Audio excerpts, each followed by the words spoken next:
Welcome to Hood Champion Boxing and Sports. In boxing, you find a way to win or you find a way to lose. Anthony Joshua, he is coming out swinging, man. There was a recently deleted post out there on Twitter where Anthony Joshua came out and said he doesn't care if he loses, he doesn't care if he wins, he doesn't care about titles. He just wants to effing fight these B words for talking, ish. And when I read that, man, I say it could be one of two things, right? One is Anthony Joshua is back, Big Femi, Anthony Olawafemi Olasini Joshua. That's a serious name right there. The Nigerian Nightmare is back in full effect and just doesn't care. You can say those losses that he took, everybody bad talking him, saying he's just a bodybuilder. He was just never a good heavyweight. He was just smartly managed, putting it with the right fights at the right time to build his profile. He's coming out swinging. He's saying, okay, they want to get that guy who was selling drugs, who was going to jail, that guy who I'm trying to leave behind. He's like, nah, you want that guy, but now you've got him. And let me tell you, that's good to hear, but at the same time, make you wonder about this man's mental state. But I think that's good if that's what he has to pull from to get him back into his winning ways, right? To just have that don't gaff, the whole GA of don't give a you know what, right? Then that's what we need to hear, because going in there against Tyson Fury, giving a crap, that's not going to work. It's not going to work. He's got to go in there with the whole, being thugged out. And I'm going to say this, right?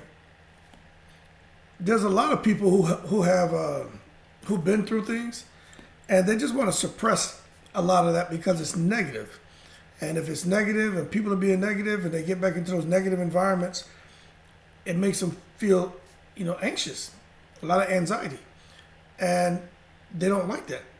But I think it's hard for a person to just totally overhaul who they are. I think there are some cases where some people can do it. Other people, I think, make some refinements, but the true core of who they are, that just gets suppressed and remains dormant. And depending on life changes, life experiences, particularly with boxing and Anthony Joshua, losing, having people who you felt supported you turn their back on you, and having all these media outlets and different boxers now disrespect you. It can cause that ugly side of a person to surface. Now, I think if it's handled properly and managed properly, means keeping it in the gym, keeping that in the ring, and that could be a good thing. But if it now starts affecting your personal life, where now you walk down the street and someone says something to you, and you drop them or you do something crazy, that's problematic. Okay, but it sounds to me like Anthony Joshua is really like, Tyson Fury wants to call me out, thinks that I'm washed up, thinks that I'm at my most vulnerable. I just went through a long training camp. I just came off 2 back-to-back defeats. He wants to give me, I get a little bit of time to train, but it's not really optimal as far as the timing and how he's coming off a fight in the long, grueling training camp he just went through. He's like, you know what? I'm going to call you bluff. You say you want to fight me? All right, let's fight. And now it's full steam ahead. I guess they got to sort out a few deals, a few things as far as the networks and stuff like that. But there aren't any major things that can really cause this fight to kind of get hung up. All right. Now, we know what happened with AJ and Fury before was just the whole arbitration. And who knows if it was Fury's fault. Who knows if it wasn't? But right now, there's nothing going on. There's nothing that can come and derail this. If it gets derailed, it's because Fury and his camp caused it, or Joshua and his camp caused it.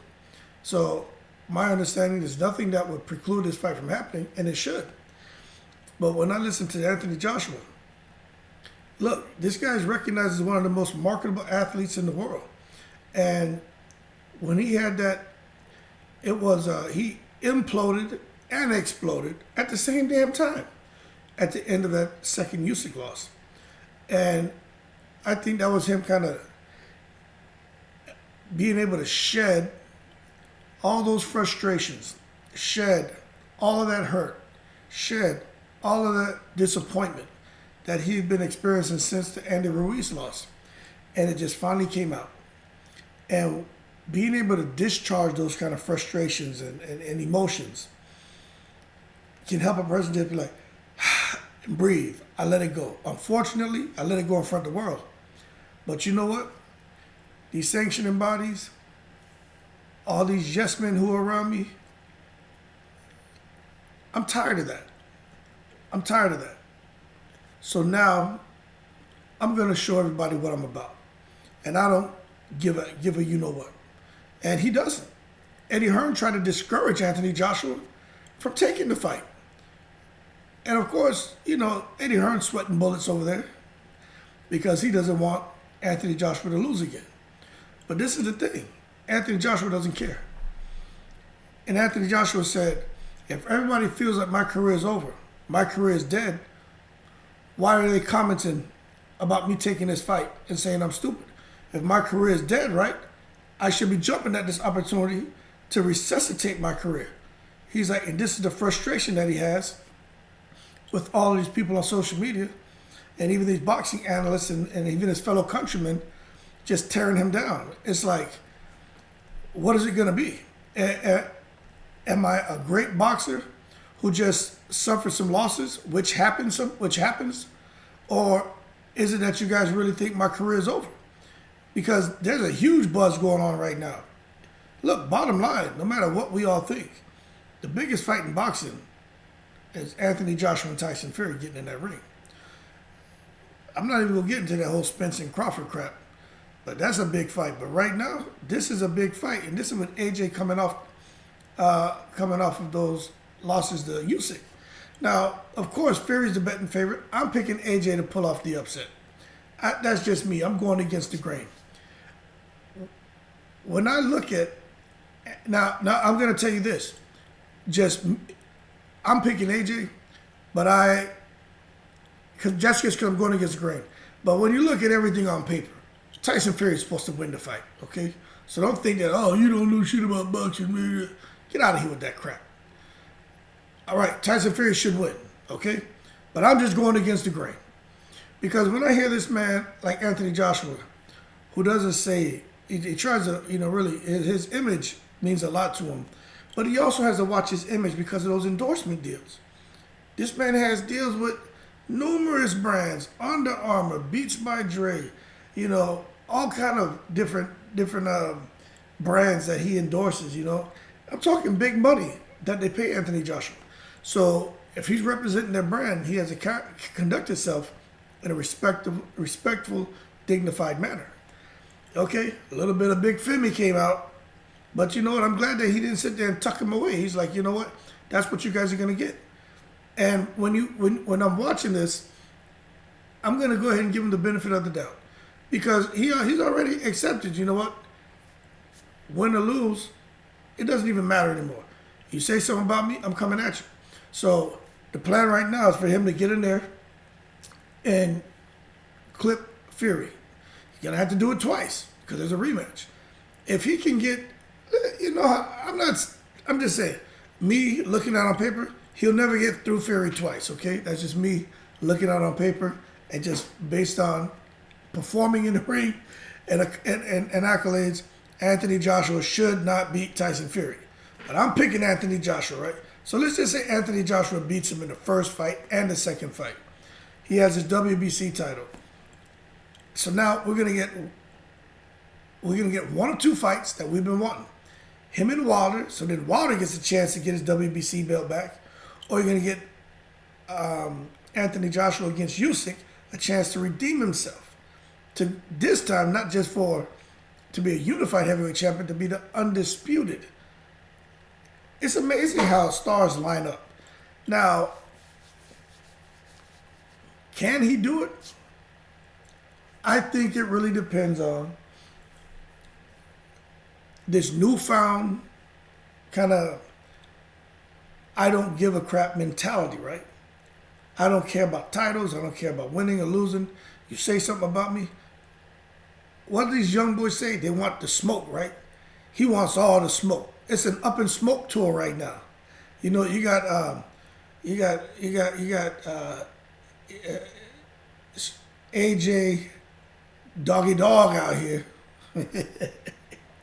You got Femi Dog running around here, want to have an up in smoke tour with Wilder, Dillian White, Fury, and Usyk. That's what he's trying to have, the up in smoke tour, man. But can he do it? Can he do it is a thing. But he needs the right trainer. Who's going to train him? Robert Garcia didn't sound too excited about training him, but maybe he wants to train him now. One thing we know, I listen to Robert Garcia, he has a lot of respect for Fury. But Robert Garcia is going to have to try to come up with a whole new strategy for Tyson Fury. But he's going to have to get Anthony Joshua in there, and he's going to have to, really break him down and get him. He's going to have to meet him nose to nose. They're probably going to end up just having some huge fallouts. And he's going to have to tell him, man, you can't win unless you fight him. You know what I'm saying? You got to fight him. But it doesn't sound like Robert Garcia is going to be around. So I'm not sure who's going to train him.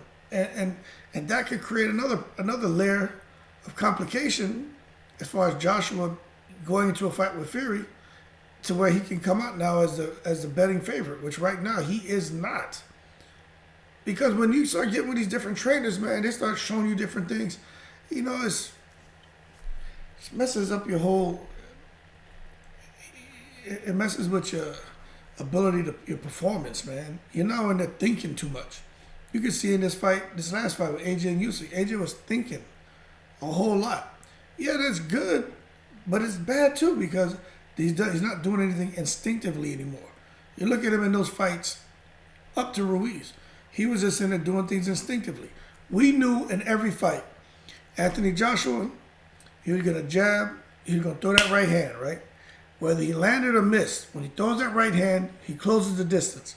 And once he gets inside, we know Anthony Joshua throws short left hooks and tight uppercuts. We're going to see Anthony Joshua throw that 3-4-3-2. Or just that 3-3-4. It comes so quick and it's so tight. He's not doing that anymore because he doesn't want to get in close. But if Big Femi is the persona now, that I don't care nothing, I'm out to kill. He's AJ Doggy Dog now. He want all the smoke. He the up and smoke tour. Well, we're gonna see. But I'm going to go ahead and give him a shot, man. It takes a lot for somebody to come out and talk like that. And I think you need to have that. I just don't care. Kill me, you kill me. It's hard to deal with somebody like that. But it's still a huge feat, man. Eddie Hearn is sitting here sweating bullets. Eddie Hearn's done a couple interviews, and you can see that he's frustrated because Anthony Joshua is not listening to him. And what Eddie Hearn wanted was for AJ to fight Hrgovic and then Dillian White next summer, because Hrgovic is part of Matchroom Stable. It's one of Eddie Hearn's guys. Anthony Joshua should be able to get in there and clip Hrgovic.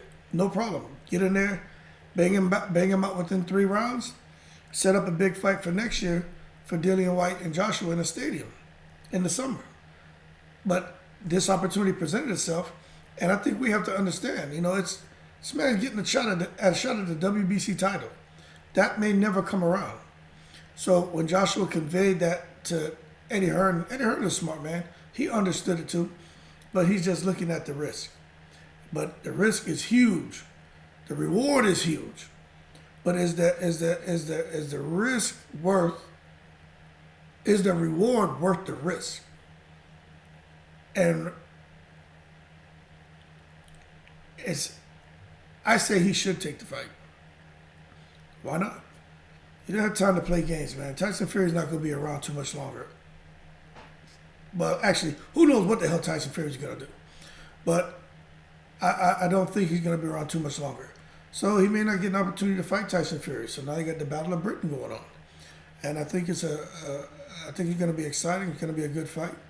Two strong guys with high skill sets, man. But you got to make Tyson Fury the betting favorite. You got to pick him to win. I'm just going against the grain. Because when I listen to Big Femi come out, man, and talk like this, like I said, it's one or two things. One is either this is what we need for him to get angry, to get pissed off. Vent. You got to get that shit out your system, man. You got to get that out your system. And now that he seems to be getting it out of his system, and for people to start seeing him more as being human, he's not perfect, man. None of us are. But, you're trying to be the company man, that shit takes a toll on you. It really does.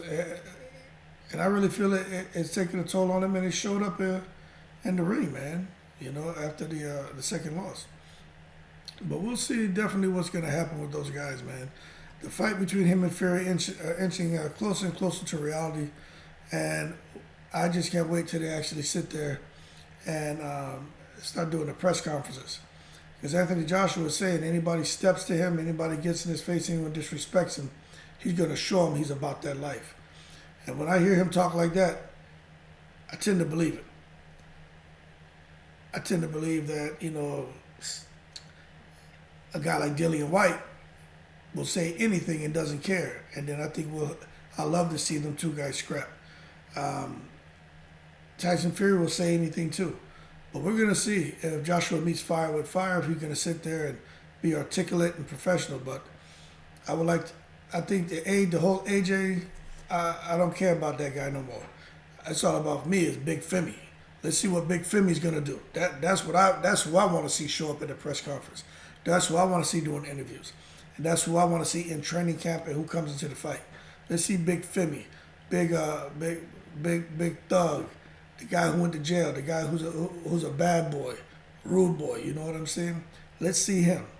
Because he needs to have a little bit of Big Femi to give him that edge that he's going to need to go in there with Tyson Fury. Because it's not going to be a damn tickling contest, I'll tell you that shit for sure. Tyson Fury's going to be trying to outbox him and hurt him. Tyson Fury can throw that left hand, can throw that jab, he can blind you with it. He can throw that and come over with that right hand, and he's so tall and he got that reach to where he's going to touch you. If Usyk can touch AJ, what's Tyson Fury going to do? Now, if AJ decides to make it physical and just make it into a fight, that's where he has his best advantage. He's not going to outbox Fury. He's got to fight him, just like he had to fight Usyk. But, in order to fight him, you're probably going to get countered a few times to close the distance. But that's the risk you have to assume if you're achieving greatness. Now, depending on the trainer, then I think he has a shot.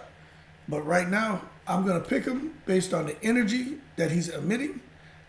I'm not picking him because I'm telling you I think he's a better fighter than Tyson Fury. I think Tyson Fury is a better fighter, and on paper, he should win. But I'm liking the energy from AJ. We're going to see if he can carry that up into the fight, and we'll see what happens. But that being said, Anthony Joshua is no more. He's all about Big Femi. He's all about coming into the ring. Anthony Olawafimi, Olasini Joshua. Olawafimi, Big Femi. That's what he's trying to bring into the ring. And destroy any and everybody who's ever disrespected him. He's saying AJ is back and he doesn't care at all. He doesn't give a you-know-what. And I think that's good because he's going to need that attitude if he wants to regain the prestige and the level of success that he had as a heavyweight boxing champion. That being said, y'all be cool. Shout out to everybody. Appreciate the support. And I'm in the breeze.